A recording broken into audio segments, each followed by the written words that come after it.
Hi, I'm Numbert. And I'm Svenny. And you're watching Battle Gamer News. Today, we're reviewing Bioshock 2.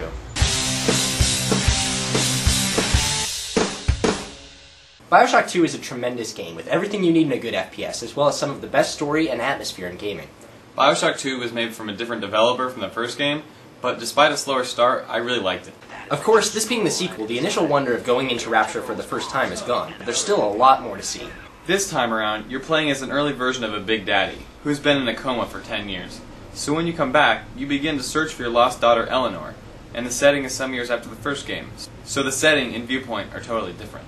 The mechanics are just as good as the last game, with the standard edition of more guns and plasmids, and now you have two hands simultaneously so you can fluidly use combinations. As a Big Daddy, you get some really cool large weapons that really give you a sense of power. My personal favorite was the drill, which when combined with the drill dash and some tonics can be a really lethal weapon that is dramatically different from the others.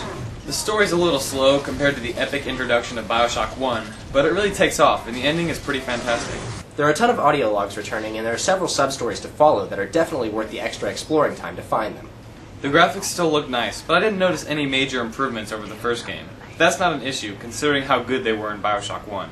One thing I was really concerned with was the lack of Andrew Ryan, who is one of the most memorable characters in gaming, but he still makes an appearance in audio logs, which is a nice touch. Replacing Ryan as the main enemy is a psychiatrist, Sophia Lamb, who is the exact opposite of Ryan.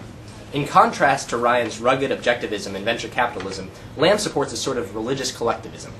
There's also a multiplayer mode to this game, which probably wasn't necessary, but it was a nice touch and a lot of fun.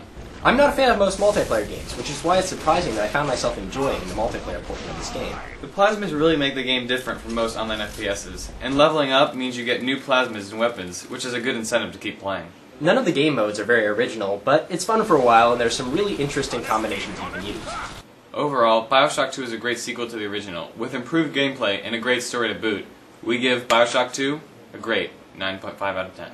Thanks for watching Battle Gamer News. Subscribe and check out our website at battlegamernews.com.